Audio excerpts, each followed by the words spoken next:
So you want to be a better imposter, huh? You know, there's something almost admirable about giving in to the little sociopath on your shoulder and mastering the art of shamelessly tricking and gaslighting both strangers and loved ones alike, just for the sheer fun of it. I say almost because, like, that's still just emotional abuse with extra steps, but you know, is emotional scarring even real if it's in a video game? Don't answer that question. Anyway, without further ado, let's hop in and talk about how you can master the imposter day one. So before we start, let me hit you with a little disclaimer here. Think of it like a virtual liability waiver, both in the fact that I'm having you confirm that if you screw up under my care, I'm not responsible, and also in the fact that the legality of that commitment is questionable at best. Anyway, as much as I want to say that if you follow this guide to a T, you'll find yourself with an infinite number of fat dubs and scorching hot gamer biddies, at the end of the day, this is a game of mental manipulation. And every person is a different shade of weird, stupid, aggressive, oftentimes all three, meaning that sometimes, no matter how well put together your alibi is, there's gonna be some little turd goblin that comes in and gets you voted out for absolutely no reason but to continue their streak of being a little turd goblin. So take whatever lessons you can from this video and use them to adapt to the playstyle of the smooth-brained troglodytes you find yourself surrounded by in your future games. With that out of the way, let's talk about how you can actually win this game. There are a few ways to do it. 1, kill all remaining crewmates until the number of crewmates is equal to the number of imposters. 2, unapologetically gaslight your fellow ship members into voting out enough innocent people until the number of imposters equals the number of crewmates. And 3, successfully sabotage the ship by taking power out from an integral function such as the oxygen supply or the ship's reactor. And yeah, that seems pretty simple in theory, but don't forget that you're gonna be dealing with a lot of smartasses who can suss you out minute one, and even more dumbasses who think they're the smartasses who can suss you out minute one, but still somehow get you voted out solely because, according to them, after hyperscanning your vibe, the results were, quote, whack. So in order to mitigate this inevitability as much as possible, you'll need to understand the ins and outs of your friendly neighborhood serial killer and learn some classic imposter tricks of the trade.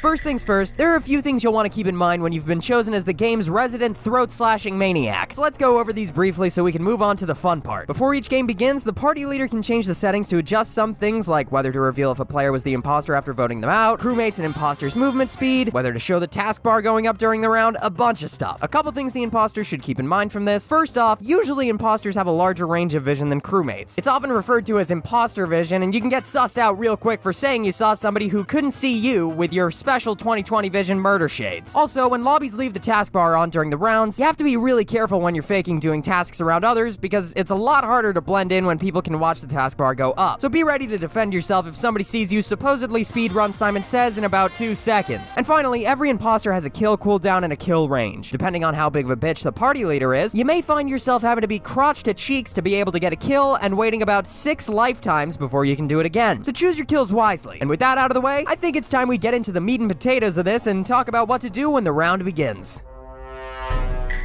Arguably one of the greatest perks of being the imposter comes in the form of your ability to pester the ever-loving dookie out of your adversaries by hitting the crew with a sabotage. You can find the sabotage button right in this corner here, and once you press it, it opens up a map of the ship, presenting you with 5 different icons that serve their own unique and special forms of implicit middle fingerage. By the way, you can still move around with this menu open, so if you're next to somebody and don't want to look like the most obvious and asinine mass murderer on this side of the galaxy, you can always just call for a sabotage on the run or activate it while faking a task. That said, what exactly do these wonderful and irresistibly pressable buttons do? Well, like I said before, there are 5 different sabotages, those being doors, lights, O2, reactor seismic stabilizers, and comms. And whenever you use any one sabotage, you can't use another until the one you activated has been fixed and the cooldown wears off. The door button can be pressed to temporarily close the door to whatever room you selected. This is usually done to trap people in a room together or to hide a body. The lights button is used to, believe it or not, turn off the lights, reducing all crewmates' fields of vision drastically while yours remains the same. And again, this can be a major giveaway thanks to imposter vision if you get caught saying you saw somebody who clearly would not have been able to see you. But the idea behind this sabotage is that it allows you to more easily obscure a body post-stabification and to get riskier kills that you can record and post on your Twitter and caption something like,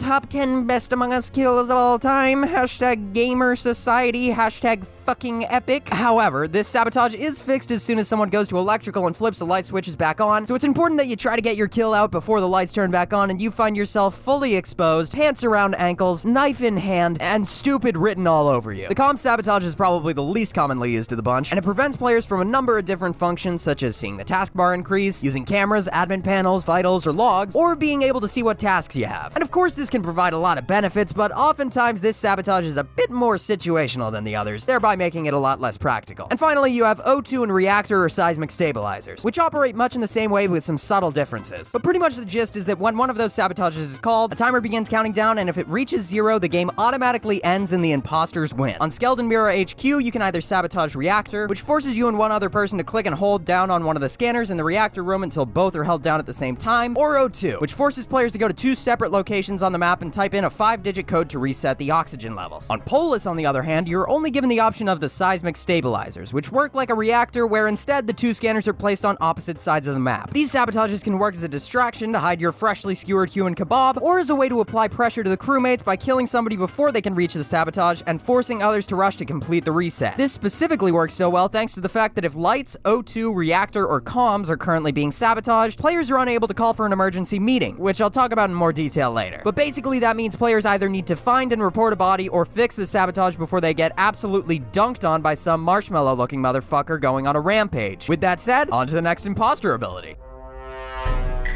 In Among Us, it's typically expected that you get from location to location with your own 2 stubby little legs. Fortunately for the imposter, however, they have a special mode of transportation that allows them to travel across the map far quicker than those little hobbit feet could dream of zooming around. If you hop over to a vent and press the vent button, it allows you to travel between other vents around the map. Of course, this is inherently risky because if somebody just sees you pop open a vent and jump in like a much larger but comparably sleazy rat, that's not gonna look too good for you. Also, it's important to keep in mind that when you're in a vent, your kill cooldown won't go down, meaning camping in the vent won't really get you anywhere if you actually want to get kills. However, it can make for a great mode of not only transportation, but also an effective tactic for escaping from a recently sliced and or diced crewmate and sneaking up on your prey. Which leads me to my next point. Alright, so this is probably the part you guys have all been waiting for, so let's get into it. The way I see it, there are generally 3 types of kills. Ones that hide a victim, so that hopefully others won't find them for a while, allowing you to get another kill before a meeting is called. Ones that pin a kill on others to get suspicions off of you. And ones that suppress information, like if somebody saw you kill or vent, or if you've just held a generally freaky aura about you that somebody else has picked up on. All of these kills hold their own value, and you should try to keep in mind what kind of kill you need to be accomplishing based on what the current situation requires. That said, there are a bunch of different fun and wacky flavors of murder that you can choose, so let me briefly go over the pros and cons of some of the most popular kill strategies, and you can choose which ones you like the best. First off, you got kills where you're just alone in a room with a person. It's the classic. Nobody's probably gonna see you unless you get caught on cams, then you're just a dumbass. But it's not totally uncommon to find that a random player's just gonna walk in on you like a parent walking in on their currently wanking child. And oftentimes you're gonna hear a lot of, well, wait a second, I last saw them with you. And it's true, because you killed them. So be ready to defend yourself on that one. Vent kills are pretty fun. You know, you pop into the little vent, you surprise somebody, uh-oh, maybe a little chase going on, and then you just, you know, slit their throat. But typically when you see a body right on top of a vent, you kinda know what's up. And also, the longer you wait in a vent, the more risky it is to be in that vent. Because, I mean, people are gonna start wondering where the hell you've been this whole time. It's still pretty fun, though, and honestly not a bad option for a kill. Then there's 50-50s. And listen, 50-50s are great in late game when there aren't a lot of people left and you haven't arisen a lot of suspicion, but I think a lot of people make the mistake of doing 50-50s early on. Right off the bat, that just puts immediate suspicion on you. Why would you do that? There are still so many people who can vote you out. Why would you just immediately make it a him or me situation, you know? Anyway, I feel like stack kills are very similar to 50-50 kills, except there are just more people to blame for the kill. Because again, great for late game if you do it earlier on in the game, and then eventually all of the people who were previously in the stack are already dead, and then everybody just kind of comes to that sudden realization that there's literally only one person that could do the kill. Well, maybe not. With light kills, I mean, those ones are literally just built to be easier than regular kills, but typically when somebody turns off the lights, people enter bitch mode, and they try to partner up with somebody else so that hopefully they don't partner up with the murderer, but even if they do, hopefully somebody saw them pair up with them before the lights went out. But then again, I suppose if they're grouped up, then you and your partner can just double kill them, and then you just kill 2 birds with 1 knife. So with reactor and O2 kills, oftentimes it's hard to get a kill off there because most of the time people are just grouping up and just hoarding there. But sometimes people are lazy. So if you're across the map and somebody calls reactor, you're just kind of gonna assume that somebody else is gonna pick it up. And if nobody else picks it up and there's only maybe 1 person at reactor,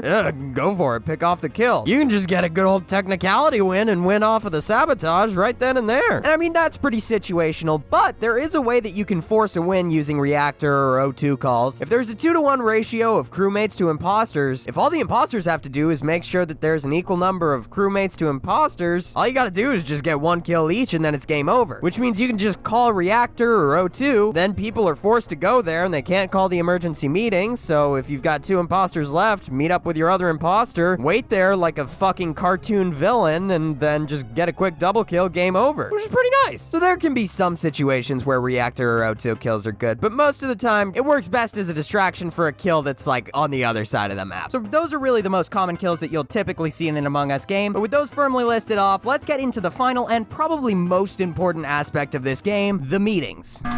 Alright kid, I hope you stuffed your brain in your ballerina slippers for this one, because it's time to start thinking on your toes. There are 2 ways that a meeting can be called. Either a body has to be found and reported, or somebody pressed the big red emergency meeting button located usually around the center of the map, which by the way, everybody gets 1 emergency meeting button. So once you've used yours, you can't use it again. And oftentimes it can be hard to know when to call an emergency meeting, but keep in mind as an imposter that after a meeting concludes, all dead bodies are cleared from the map, meaning if you aren't too obvious about it, this can be used as a tactic to wipe away the evidence. So anyway, when it comes to meetings, you have 3 options. You can either vote to eject somebody from the ship, skip the vote, or not vote at all. And honestly, it's really hard to give advice on what to do during a meeting because people could ask you literally anything to suss you out. What tasks did you do? What path did you take that round? Who last saw the person who died? Sing all the lyrics to California Girls by Katy Perry backwards or else we eject you? Literally anything. So it's important to have an alibi for whatever you're being asked, which means that while you're out there ripping out somebody's jugular with your teeth like a wild animal, you should also be coming up with a fun little story about how you tried swiping that card, but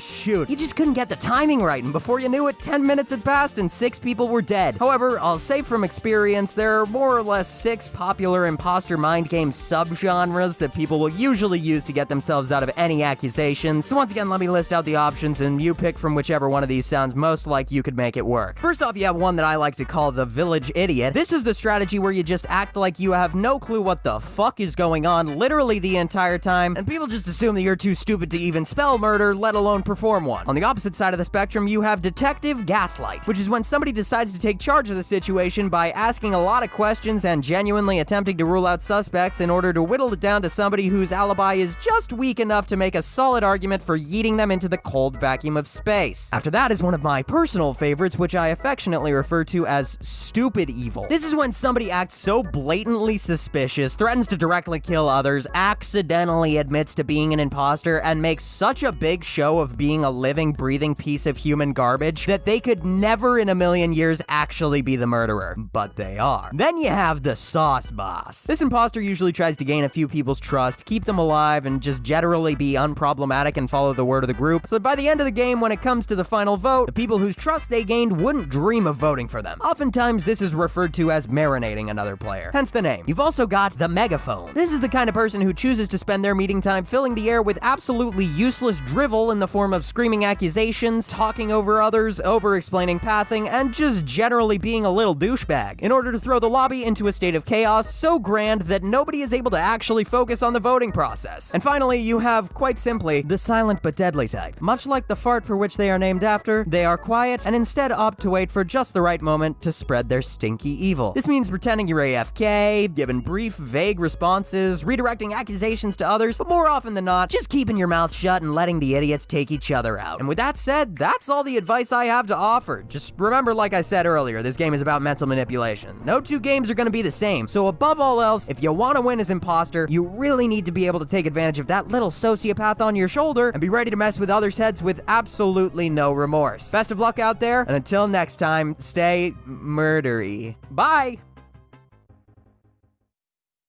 Hey everybody, thank you for watching. I hope you enjoyed the video, and if you did, make sure to subscribe because I make new videos every week. I know that typically I do this series on Smash Bros. Characters, but I figured since Among Us is just kind of like the game right now, I'd try it out. So let me know if you liked it, and if you did, maybe I'll start making videos like this on other games. Anyway, thank you to my patrons who are on the screen right now. As always, I really appreciate you guys' support. If you want to support me yourself, you can check the description, the comments, and everything's down at the bottom of the screen. So thank you again for watching, and I will see you guys next time. Bye!